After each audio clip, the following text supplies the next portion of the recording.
Hello, today we're going to discuss action potentials and the electrochemical gradient.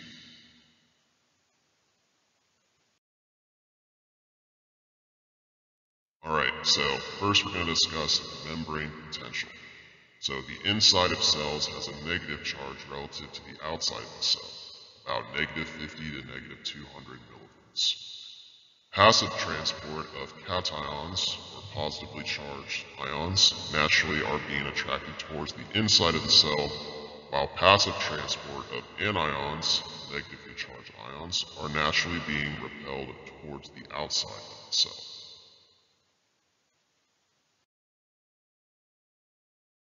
More about the membrane potential.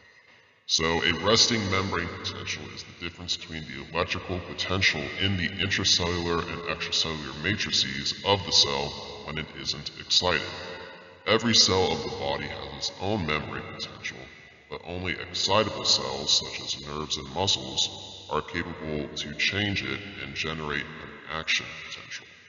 For this reason, membrane potential for excitable cells when they are not excited is called the resting membrane potential, while its changes are associated with an action potential.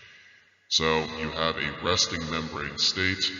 When those voltage changes happen, that is known as an action potential, which is going to be a signal to some part of the body. So all cells have what is known as an electrochemical gradient. An electrochemical gradient has two different influencers, a chemical force, a concentration of ions, so how much of one thing or another thing is on each side of the membrane. And then there's an electrical force, which is the membrane potential we just described, how much voltage and what kind of voltage is on what side of the membrane or the other.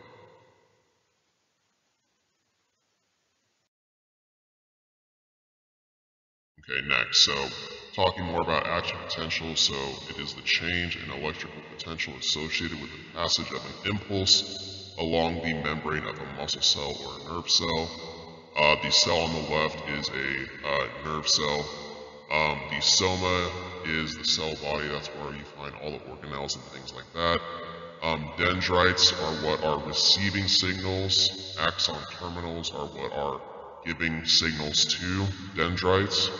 And then the signal actually travels along, so the action potential travels along the axon. An axon is the long thread-like part of a nerve cell along which impulses are conducted from the cell body to the other cell. So again, say action potential is traveling along the axon.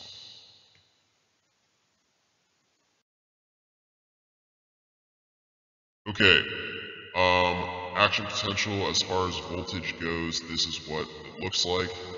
You have some kind of stimulus.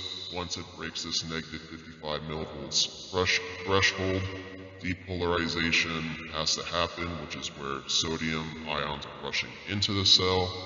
Then you're going to have repolarization of potassium ions coming out of the cell, hyperpolarization, and then going back to a resting potential state. If you look in that top right image, you can see each step going from resting potential, depolarization, so you see those sodium channels, repolarization, you get to see the potassium channels, and then that green structure is the sodium-potassium pump, which is using energy to basically rebalance or reset ions to be at a resting potential state. Bottom right GIF is showing again action potential going down the axon, and you can see voltage-wise with those little graphs what that looks like as well.